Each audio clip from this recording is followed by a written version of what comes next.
Hello everyone, I welcome again to all of my BA tutorial classes success in teaching field. हम लोग यहाँ पर BEd second year के previous year questions को पूरी तरीके से डिस्कस कर रहे हैं और मैं आपको उसके आंसर किस तरीके से लिखने हैं उसका गाइड कर रहा हूँ। इससे पहले मैंने 2020 में जो क्वेश्चन पूछे गए थे, 2019 में जो क्वेश्चन पूछे गए थे, उन सभी चीज़ों को एनालिसिस करके मैंने सारे वीडियोज़ आपको प्रोवाइड करा दिए हैं। यहाँ पर जो हम लोग डिस्कस करेंगे वो होगा हमारा 2018 और पेपर कौन सा है, knowledge and curriculum second year का, जिसको हम BCC 8 यानी कि 8वां पेपर बोलेंगे। और यहाँ पर जो है एक संपूर्ण निचोड़ जो है 2020, 2019 और 2018 में एक संपूर्ण जो निचोड़ निकलेगा उसको साथ में समझेंगे और किस तरीके से क्वेश्चंस रिपीट हो रहे हैं उनको भी डिस्कस करेंगे। इसी तरीके से मैं आपको सारे क्वेश्चंस प्रोवाइड कराता रहूंगा। आपसे रिक्वेस्ट है कि ये वीडियो अपने भाइयों के साथ शेयर करें और अच्छा लगे तो इसे लाइक भी करें। समझते हैं क्वेश्चन को किस तरीके से। पहला क्वेश्चन देखते हैं यहाँ पर क्या कहा जा रहा है। देखिए यहाँ पर पहला क्वेश्चन है कि what is the role of culture in knowing, यानी कि नॉलेज को सीखने के लिए ज्ञान में संस्कृति की क्या भूमिका होती है। यानी कि ज्ञान को जब हम सीखते हैं तो उसमें संस्कृति की यानी कि कल्चर की क्या भूमिका होती है उसको आपको बताना है। तो मैं यहाँ पर आपको एक गाइड करता हूँ। देखिए, ज्ञान को सीखने के लिए, समझने के लिए बहुत सारी चीज़ें हम यूज़ करते हैं। जैसे कि हम अपने इमेजिनेशन से भी ज्ञान को सीखते हैं, कल्पना के थ्रू से। हम जो है अपने मेमोरी से भी ज्ञान को सीखते हैं, जैसे कि जिसे स्मृति बोलते हैं। और उसके बाद हम रीजनिंग से भी सीखते हैं, इमोशन से भी सीखते हैं, परसेप्शन से भी सीखते हैं। लेकिन यहां पर पूछा जा रहा है कि कल्चर का क्या रोल होता है नोइंग में, यानी कि ज्ञान में संस्कृति की क्या भूमिका होती है वो बताना है। तो आपको किस तरीके से बताना है इसमें, सबसे फर्स्ट ऑफ ऑल तो आपको कल्चर के बारे में बताना है। कि कल्चर के बारे में आप कैसे बताएंगे। Culture of society include everything. Culture of society include everything, knowledge, belief, moral, law and any other capability and habits acquired by man as a member of society. यानी कि किसी भी सोसाइटी के कल्चर का मतलब होता है कि उसकी सारी चीजों को जानना, यानी कि उस सोसाइटी के कल्चर की सारी चीजों को जानना, चाहे वो नॉलेज हो, चाहे वो बिलीफ हो, चाहे वो आर्ट एंड क्राफ्ट हो, चाहे उसके लॉ कानून हो या कोई और कैपेबिलिटी एंड हैबिट हो। ये सारी चीजें आदमी एक्वायर करता है as a member of society होने के नाते पर, और इसी को हम क्या बोलते हैं, कल्चर ऑफ नॉलेज कहते हैं। तो कहने का क्या मतलब है, सपोज दैट कि हर बच्चा जो होता है सोशल हेरिटेज पे पैदा होता है, यानी कि वो बच्चे से ही देख रहा होता है कि उसकी मम्मी किस तरीके से नमाज पढ़ रही है, उसकी मम्मी किस तरीके से पूजा कर रही है। तो जो बच्चा है वो जिस सोसाइटी में रह रहा है, जिस कल्चर में रह रहा है, उसी कल्चर के अकॉर्डिंग वो सारी चीजों को सीख भी रहा होता है। तो यहां पर जो है कल्चर के अकॉर्डिंग चीजें हम सीखते हैं। सपोज दैट कि अगर मैं ये बताऊं कि मैं अगर एक मुस्लिम हूं तो मेरे कल्चर के अकॉर्डिंग मैं चीजें बोल रहा हूं, चाहे वो मेरी लैंग्वेज हो, चाहे वो क्या कहते हैं मेरा नॉलेज हो, चाहे वो मेरा पहनावा हो, ये सारी चीजें कल्चर के अकॉर्डिंग हम नोइंग करते हैं। ठीक है ना, सारी चीजें जो है कल्चर के अकॉर्डिंग हम नोइंग करते हैं। और अगर किसी चीज को जानने में, नॉलेज को जानने में अगर मैं कल्चर की बात करूं तो कल्चर का बहुत गहरा संबंध होता है किससे, नॉलेज से। बहुत गहरा संबंध होता है नॉलेज से, क्योंकि हमारे सोसाइटी में जो चीज चल रही है, जो चीज हम पढ़ रहे हैं, जो चीज हम सीख रहे हैं, वो कल्चर बहुत बड़ा डिपेंड करता है। कल्चर का वो बहुत बड़ा संबंध होता है उस चीज से। इसीलिए हम ये कहते हैं कि कल्चर का बहुत बड़ा रोल होता है, यानी कि ज्ञान में संस्कृति की जो भूमिका होती है वो बहुत बड़ी भूमिका होती है। ठीक है ना। अब इसमें दो भागों में इसको बटा हुआ है। कितने भागों में इसको बांटा हुआ है, इसको जो है दो भागों में बांटा हुआ है। एक होता है आपका मटेरियलिस्टिक कल्चर और दूसरा होता है आपका नॉन मटेरियलिस्टिक कल्चर। इसको आप समझ लो पूरी तरीके से, क्योंकि ये जो थ्योरी है इसको अगर मैं यहाँ पर बोलता चलूँ या फिर लिखूँ तो वो हो नहीं पाएगा। वो PDF के साथ में वो सारी चीज़ें मैं आपको प्रोवाइड करा दूंगा। तो मैं कह रहा था कि हमारा जो कल्चर होता है वो दो भागों में बटा होता है। एक होता है आपका मटेरियलिस्टिक और दूसरा होता है आपका नॉन मटेरियलिस्टिक। मटेरियलिस्टिक का मतलब ये होता है कि इंसान इसी दुनिया को सब कुछ समझ लेता है और इस दुनिया में अपने फायदे के लिए करोड़ों चीज़ें बना लेता है, अपने लग्जरी लाइफ के लिए, अपने बेहतर जिंदगी के लिए करोड़ों चीजें बना लेता है और उसी को मटेरियल समझ लेता है। यानी कि ये समझ लेता है कि यही दुनिया सब कुछ है। वो अदर दुनिया को, स्पिरिचुअलिटी को नहीं मानता है। एक पार्ट ये हो गया। तो जो बच्चा जो है मटेरियलिस्टिक कल्चर में पलता है उसकी नॉलेज मटेरियलिस्टिक के अकॉर्डिंग हो जाती है। दूसरा पॉइंट होता है आपका नॉन मटेरियलिस्टिक। नॉन मटेरियलिस्टिक को बोलेंगे स्पिरिचुअल, यानी कि जहां पर जो है हम क्या है, संस्कार की बात करते हैं, जहां पर जो है हम कर्म की बात करते हैं। यानी कि हमने अगर अच्छा कर्म किया तो हमको अच्छा फल मिलेगा, है ना। अच्छी चीजें की तो मुझे अच्छा, मोरल की बात होती है, आर्ट की बात होती है, लैंग्वेज की, भरोसे की, वैल्यूज की बात होती है। तो ये है आपका दो टाइप जो है, यहाँ पर दो टाइप आप डिफाइन कर देंगे। और ये जितने भी टाइप्स है, इन पूरे क्वेश्चंस को यानी कि 2019 और 18 में जो क्वेश्चंस पूछे गए नॉलेज और करिकुलम के अकॉर्डिंग, उसी क्वेश्चंस के अकॉर्डिंग मैं आपको पीडीएफ भी फॉर्मेट करके आपको लेक्चर भी प्रोवाइड करा दूंगा, उससे ज़्यादा ब्रीफली तरीके से आप समझ पाएंगे। यहाँ पर मैं आपको गाइड कर देता हूँ क्योंकि टाइम टेकिंग बहुत ज़्यादा हो जाता है अगर मैं सारी चीज़ें डिस्कस करूँ तो। पहला क्वेश्चन आपको समझ में आ गया, अब हम बढ़ते हैं दूसरे क्वेश्चन की तरफ। दूसरे क्वेश्चन में देखते हैं क्या कहा जा रहा है। ये कह रहे हैं कि what do you mean by information, what is the difference between information and knowledge. देखो भाई, ये इंफॉर्मेशन और नॉलेज पिछले साल भी पूछा हुआ है, 18 में भी, 19 में भी पूछा हुआ है और 20 में भी पूछा हुआ है। तो 19-20 में पूछा हुआ है तो इसलिए ये कि कंपलसरी है नॉलेज और इन्फॉर्मेशन को अच्छे तरीके से पढ़ के जाना है। अब नॉलेज इन्फॉर्मेशन को मैंने वैसे भी क्रैश कोर्स में मैंने आपको वीडियो प्रोवाइड करा दिया है। अगर मैं इन्फॉर्मेशन को बताऊं तो information is a concept which provide description of something, its raw data and publicly available। ये जो इंफॉर्मेशन होता है ना, ये एक रॉ डाटा है जो पब्लिकली अवेलेबल होता है। ये डिस्क्रिप्शन करता है किसी भी चीज के बारे में, ठीक है, किसी भी चीज के बारे में। ये आपको क्या हो गया, ये आपका इंफॉर्मेशन हो गया। अगर नॉलेज को समझेंगे तो knowledge is a self process acquired from surrounding and क्या कहते हैं कि फॉर्म बाय एक्सपीरियंसेस। नॉलेज क्या होता है, जो हम अपने सराउंडिंग से सीखते हैं और इसको किस तरीके से फॉर्म्ड किया जाता है, एक्सपीरियंसेस के थ्रू से माध्यम से फॉर्म्ड किया जाता है। तो इसमें बहुत ज्यादा टाइम लेने की जरूरत नहीं है। ये चीज मैंने आपको वीडियो क्रैश कोर्स के माध्यम से आपको प्रोवाइड करा दिया है और वहां पर मैंने बोर्ड पर समझाया हुआ है, वो आप बहुत अच्छे तरीके से समझ लेंगे। अब बढ़ते हैं नेक्स्ट क्वेश्चन की तरफ। दूसरा जो क्वेश्चन है देख सकते हैं आप, दूसरे क्वेश्चन में देखिए क्या कहा जा रहा है। दूसरा क्वेश्चन कह रहा है कि discuss the criticism theory of knowledge. देखो बच्चे, इसको अच्छी तरीके से समझो क्योंकि ये जो क्वेश्चंस है ना, ये बहुत ज्यादा दिमागी क्वेश्चन है, माइंड लेवल का क्वेश्चन है। अगर आपने इनको समझा नहीं तो बात नहीं बनेगी, ठीक है ना। क्या कह रहे हैं, discuss the criticism theory of knowledge, यानी कि क्रिटिसिज्म थ्योरी ऑफ नॉलेज को आपको डिस्कस करना है। फर्स्ट ऑफ ऑल आपको इसमें क्या समझना पड़ेगा, थ्योरी ऑफ नॉलेज को समझना पड़ेगा, फिर जो है इसके टाइप जो है क्रिटिसिज्म है उसको समझना पड़ेगा। तो मैं समझा देता हूं, इसमें कोई बड़ी बात नहीं है, ठीक है ना।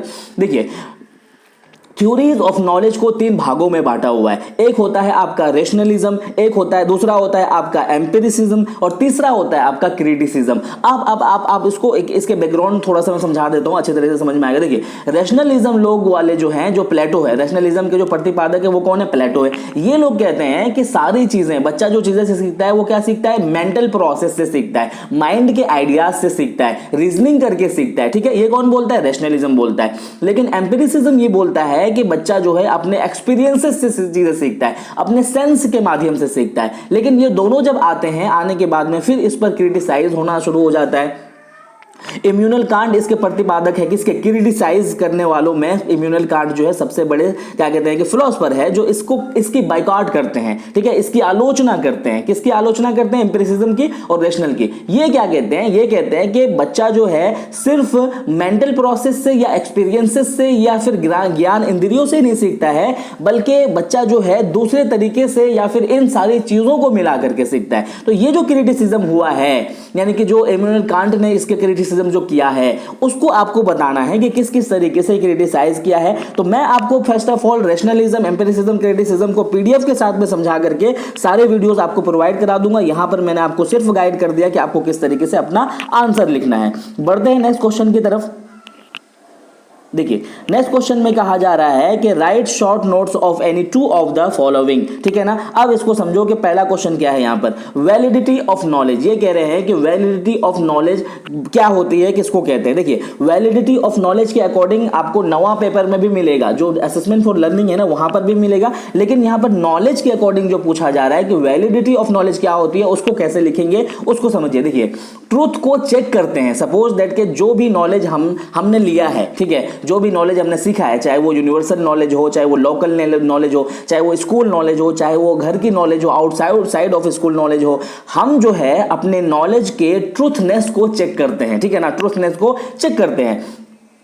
जैसे कि हमने बहुत सारे बिलीफ ऐसे बना लिए हैं, या बहुत सारे क्या कहते हैं कि अपनी जो है अवधारणाएं ऐसे बना ली है कि सपोज दैट कि मैं अगर एक एग्जांपल दूं, हमने क्या अवधारणा बनाया हुआ है कि जैसे ही बीएड करेंगे नौकरी हमारे हाथ में है। लेकिन ये क्या जो बिलीफ क्या है, ये ट्रूथ है, इसके ट्रूथनेस को चेक करेंगे, क्या ये रियलिटी है कि नहीं है। तो जितना ज्यादा उसकी रियलिटी निकलेगा उतना ही ज्यादा उसकी वैलिडिटी भी बढ़ेगी, ठीक है ना। तो समझिए, विद्वानों ने, जो फिलोसोफर लोग हैं, उन्होंने सत्य की कसौटी पर परखने के लिए कुछ थ्योरीज को अप्लाई किया है, कुछ थ्योरीज को अप्लाई किया है और उन थ्योरीज को आपको समझना जरूरी है। उन थ्योरीज को समझाने के लिए मैं वही पीडीएफ के साथ में डिस्कस करूंगा, क्योंकि जो है बहुत लेंथी है ये सारी चीजें। बस मैं यहां पर बता देता हूं, 3 टाइप में बांटा है किसको, सत्य की कसौटी को परखने के लिए, यानी कि उसकी वैलिडिटी कितनी है, 3 थ्योरी बात करता है। कौन कौन सी है, कोहेरेंस थ्योरी है, कोरेस्पोंडेंस थ्योरी है और क्या कहते हैं प्रैग्मेटिक थ्योरी है। ये तीनों थ्योरी जो है क्या करती है, इसकी वैलिडिटी पे बात करता है, इसकी सत्य की कसौटी को बात करता है कि उसमें ट्रूथनेस कितनी ज्यादा है, ट्रूथनेस कितनी ज्यादा क्या कहते हैं कि कम है। तो ये सारी चीजें आप इसमें लिखेंगे। उसके बाद जो है नॉलेज एंड स्किल। देखो नॉलेज को तो मैंने बता दिया कि एक नॉलेज क्या होती है। नॉलेज जो है अपने एक्सपीरियंसेस से इंसान फॉर्म्ड करता है और अपने क्या कहते हैं सराउंडिंग से गेन करता है, लेकिन स्किल जो है उसके नेक्स्ट का लेवल होता है। सपोज दैट कि आपने बाइक से चलाना सीख लिया कि भाई बाइक को ऐसे हैंडल मोड़ना है, बाइक को ऐसे क्या कहते हैं कि ब्रेक लगाना है, तो अब तो है, अब आप नॉर्मल तरीके से चला रहे हो, लेकिन आपकी स्किल एक बार में इतनी बढ़ गई कि कभी कभी आप हैंडल छोड़ के चला रहे हो, कभी कभी स्टैंड के लिए आप फट से क्या कर रहे हो कि अपना देखा भी नहीं और फटाक से जो है क्या कहते हैं खड़े खड़े स्टैंड को नीचे किया और उतर गए। तो ये आपने जो है स्किल डेवलप कर लिया। सपोज दैट कि आप पढ़ाते हो, क्लास में गए पढ़ाने के लिए, तो कभी आप जो है अपनी पूरी तैयारी के साथ जाते थे कि ऐसे पढ़ाना है, वो पढ़ाना है, ऐसे खड़े होना है, ऐसे लेक्चर देना है, ऐसे डील करना है, ये है सारा का सारा आप नॉलेज सीख के जाते थे। लेकिन एक टाइम ऐसा आ गया, आपकी स्किल इतनी डेवलप हो गई कि आप जाते हो और खर्राटे के साथ में आप पढ़ा के आ जाते हो और बच्चा कहता है कि वाओ, है ना। तो ये कहते हैं ना हम किसी टीचर को कि भाई हमें ना उस टीचर ना घोल के पिला देते हैं, उस टीचर की तो हमें उसके उनके सिलेबस की तो कोई टेंशन ही नहीं है, घोल के पिला देते हैं। This is the skill of knowledge, ठीक है। ये है, आपको इस तरीके से लिखना है। उसके बाद होता है आपका logical based knowledge. Logical based knowledge में क्या होता है कि नॉलेज को हम जब लॉजिक के बिहाफ पर, सपोज दैट के ये स्किल के नेक्स्ट लेवल होता है। सपोज दैट के बहुत सारी सुविधाएं, बहुत सारी प्रॉब्लम्स ऐसी होती हैं हमारे सोसाइटी में या फिर हमारे नॉलेज में कि हम उसको क्या करते हैं लॉजिक के बिहाफ पर, है ना, लॉजिक के बिहाफ पर यानी कि तर्क की क्षमता के बिहाफ पर उसको क्या कहते हैं कि सॉल्व कर लेते हैं। सपोज दैट कि बहुत सारी प्रॉब्लम ऐसी होती है हमारे क्लास में हो गया, हमारे इंफॉर्मेशन में हो गया या नॉलेज में हो गया, तो हम उसको क्या करते हैं, हम अपने तर्क की बुद्धियों को, क्षमताओं को, तर्क को यानी कि लॉजिक को उपयोग करके हम उसको उसका जो है डिफाइन कर लेते हैं। तो इस तरीके से ये जो इनको पढ़ करके जाओगे और आप इसको बहुत अच्छे तरीके से डील कर लोगे। बढ़ते हैं नेक्स्ट क्वेश्चन की तरफ में। तीसरा क्वेश्चन क्या कहता है, ये कहता है कि define curriculum and describe it importance and utility, ठीक है ना। फर्स्ट ऑफ ऑल तो आप ध्यान रखें कि नॉलेज और करिकुलम को बहुत अच्छे से पढ़ के जाना है और पढ़ने के बाद में किस तरीके से कोरिलेट करना है, यहां से आप समझ पाओगे। करिकुलम को बताना है कि करिकुलम आप अच्छे तरीके से जानते हो कि करिकुलम क्या होता है, और करिकुलम बिल्कुल, करिकुलम जो है हमारा सोसाइटी का एक भाग होता है और हमारा जो मकसद होता है, हमारा जो रिजल्ट है एजुकेशन का, वो करिकुलम ही फुलफिल करता है। करिकुलम ही डिसाइड करता है कि बच्चे की आवश्यकताओं को किस तरीके से फॉलो किया जाएगा, ठीक है ना। तो यहां पर आपको क्या करना है, इंपॉर्टेंस ऑफ करिकुलम। करिकुलम को जब मैंने पढ़ाया है तो वहां पर इसके सारी चीजों को, विशेषताओं को, उसके नेचर को, उसके कैरेक्टरिस्टिक्स को भी डिस्कस किया है और मैं और भी कर दूंगा पीडीएफ के साथ में, और उसकी यूटिलिटी को। देखो किसी भी करिकुलम के बगैर जो है आप सक्सेस नहीं पा सकते हो। अगर बीएड पढ़ रहे हो तो बीएड का अगर करिकुलम नहीं होता तो क्या आप सक्सेस पा सकते थे। तो इस तरीके से इसके जो इंपॉर्टेंट पॉइंट है वो लिखते चले जाओगे। मुझे नहीं लगता है कि इसमें बहुत ज्यादा टाइम लेना चाहिए, ठीक है ना। आई होप कि ये भी आपको समझ में आ गया होगा। बढ़ते हैं नेक्स्ट क्वेश्चन की तरफ। नेक्स्ट क्वेश्चन में कहा जा रहा है कि discuss the sociological principle of curriculum development, ठीक है ना। देखो करिकुलम डेवलपमेंट के लिए बहुत सारे प्रोस्पेक्टस है, लेकिन यहां पर इन्होंने कितना पूछा हुआ है, सिर्फ एक पूछा हुआ है। अगर मैं बहुत सारे प्रोस्पेक्टस में बात करूं तो इससे पहले भी मैंने बोला क्या है, फिलोसफिकल है, वो सोशियोलॉजिकल है, साइकोलॉजिकल है ना, साइंटिफिक है, पॉलिटिकल है, इकोनॉमिकल है। तो ये सारे क्या है, ये सारे जो है प्रिंसिपल्स है जो करिकुलम डेवलपमेंट में फॉलो किया जाते हैं। लेकिन यहाँ पर हम क्या है, सोशल प्रिंसिपल्स को डिस्कस करेंगे। अब इसको हम समझते हैं कि सोशल को किस तरीके से समझा जाएगा। यहां पर आप समझिए, देखिए मनुष्य एक सामाजिक प्राणी होता है, ये आप अच्छे तरीके से समझते हैं। और जो है समाज क्या कहते हैं, विद्यालय जो होता है वो समाज का एक लघु रूप है। ये एक बहुत बड़ा कोटेशन है, याद रखोगे तो 6-7 पेज लिख लोगे इतनी सी बात पर। मनुष्य एक सामाजिक प्राणी है और वही मनुष्य सामाजिक जो प्राणी है वो कहां जाता है, विद्यालय जा रहा है। और विद्यालय क्या है, विद्यालय समाज का एक लघु यानी छोटा पार्ट है। मतलब सोसाइटी में जो रिक्वायरमेंट है, सभी तरह की एक्टिविटीज को कहां फॉलो किया किया जाता है, करिकुलम में फॉलो किया जाता है, क्योंकि बच्चा भी तो सामाजिक प्राणी है और बच्चा ही तो सारी आवश्यकताओं को लेकर के जा रहा है स्कूल में और उसके करिकुलम में सोशलाइजेशन को रखा गया है। तो कहने का मतलब है कि जो भी हमारा करिकुलम है, जो भी हमारा विद्यालय है, जो भी हमारा क्या कहते हैं कि पाठ्यक्रम है, उसमें सोसाइटी का बहुत बड़ा रोल होता है। सोसाइटी को उसमें इंक्लूड जरूर किया जाता है कि सोसाइटी की रिक्वायरमेंट क्या है। कल की डेट में सोसाइटी की रिक्वायरमेंट थी कि हम हिस्ट्री को समझे, लेकिन आज की डेट में हमारे सोसाइटी की रिक्वायरमेंट है टेक्नोलॉजी को समझे, है ना, स्मार्ट क्लासेस से पढ़ाया जाए, प्रोजेक्ट मेथड से। तो ये सारी चीजें आप इसमें पढ़ाते चले जाओगे। आई होप कि ये भी आपका क्लियर हो गया होगा। बढ़ते हैं नेक्स्ट क्वेश्चन की तरफ में।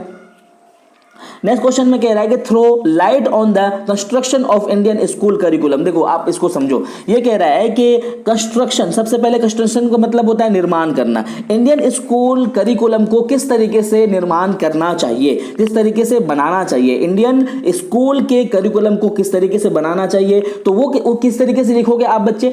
आप इसमें कैसे लिखोगे कि हमारा जो इंडियन स्कूल करिकुलम है वो कैसी कैसी चीजों को फॉलो करता है। हमारे स्कूल करिकुलम में, इंडियन स्कूल करिकुलम में क्या होगा, कल्चरल के बिहाफ पर करिकुलम बनाया जाएगा, साइंटिफिक के बिहाफ पर, हिस्टोरिकल के बिहाफ पर, फिजिकल के बिहाफ पर, साइकोलॉजिकल, सोशल, फिलोसफिकल के बिहाफ पर। जिस तरीके से हमारे इंडिया में आइडियलिज्म को फॉलो किया जाता है, नेचुरलिज्म को फॉलो किया जाता है, प्रैग्मेटिज्म को, है ना, तो ये सारी चीजों को ध्यान में रखते हुए आप अपने करिकुलम को कंस्ट्रक्ट करेंगे, निर्माण करेंगे। आई होप कि ये भी आपको समझ में आया होगा। कोई क्वेश्चन होगा तो कमेंट सेक्शन में लिखिएगा, वहां भी मैं आपको आंसर प्रोवाइड करा दूंगा। बढ़ते हैं नेक्स्ट क्वेश्चन की तरफ। नेक्स्ट क्वेश्चन में कहा जा रहा है कि discuss national curriculum framework for teacher education 2005। देखो बच्चे, नेशनल करिकुलम फ्रेमवर्क तीनों साल पूछा जा रहा है।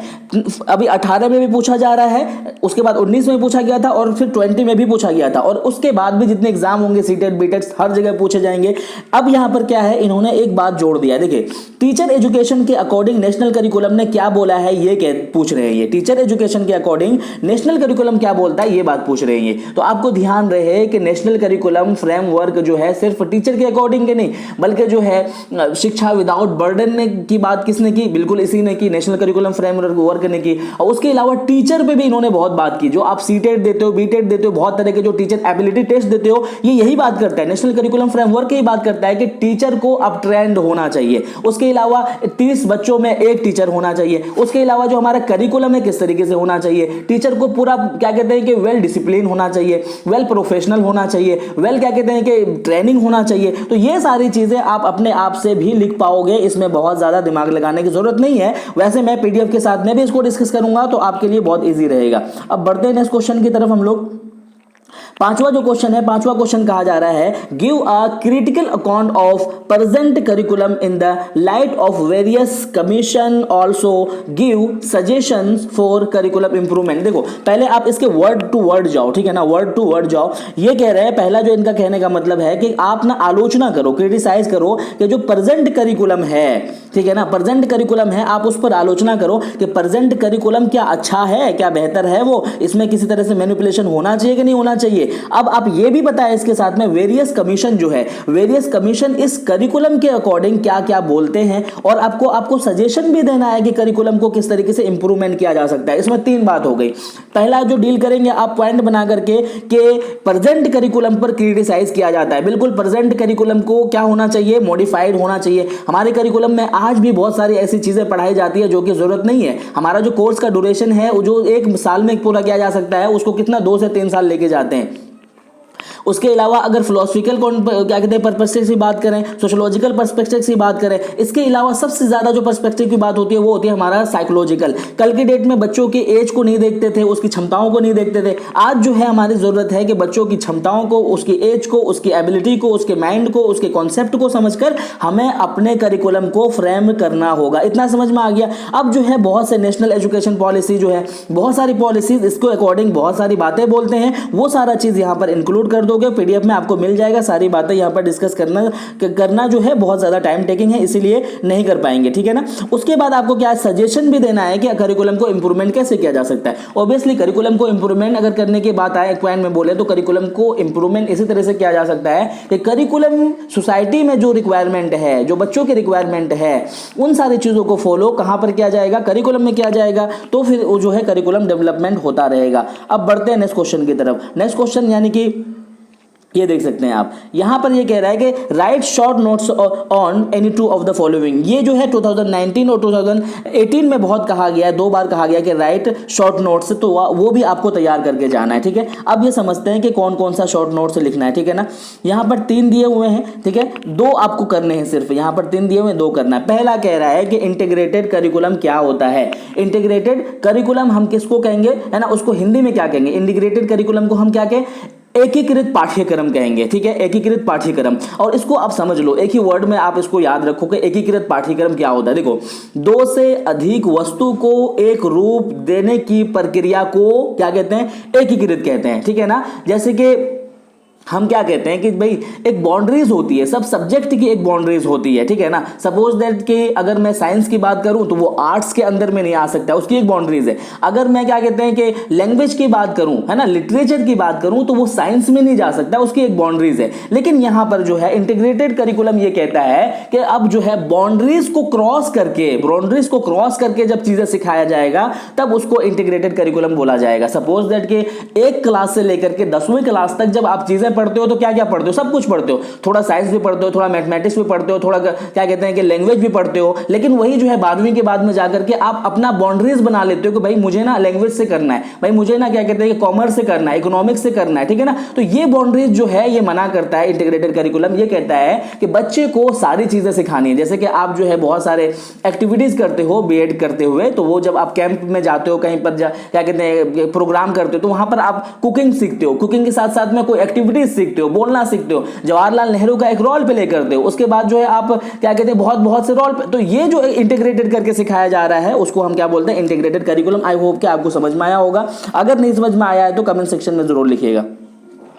दूसरा क्या कह रहे हैं कि need and importance of text book. देखो भाई, किसी भी कोर्स को पढ़ाने के लिए टेक्स्ट बुक की बहुत आवश्यकता है। इसमें आप बैठ करके 50 पॉइंट लिख दोगे, मुझे नहीं लगता है कि इसमें दिमाग लगाने की जरूरत है।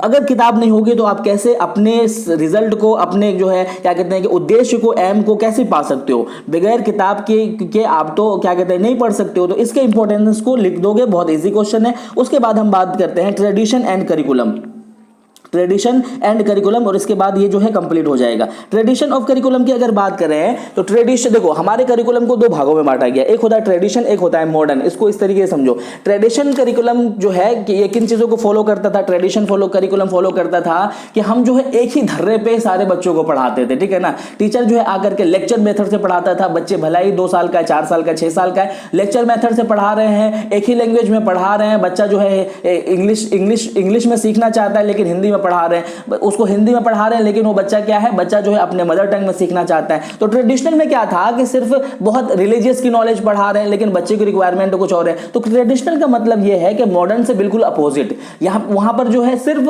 अपने दिमाग से चीजें पढ़ा रहे हैं, बच्चों के दिमाग से कोई चीज नहीं पढ़ा रहे हैं। तो ये सारी चीजें जो है ट्रेडिशन में आ जाएंगे, जहां पर हम पुरानी रिवायत को फॉलो करके चीजें पढ़ाते हैं, तो वो ट्रेडिशन में कहलाता है। और जब चाइल्ड सेंटर की बात आती है, जब न्यू एजुकेशन के अकॉर्डिंग पढ़ाया जाए, मॉडर्न एजुकेशन के अकॉर्डिंग पढ़ाया जाए, तो उसको मॉडर्न एजुकेशन करिकुलम में रखा जाएगा। तो ये था आपका नॉलेज एंड करिकुलम जो 2018 में पूछे गए थे। किसी तरह की क्वेरीज हो, कोई क्वेश्चन हो तो कमेंट सेक्शन में जरूर लिखिएगा। Thank you so much video देखने के लिए।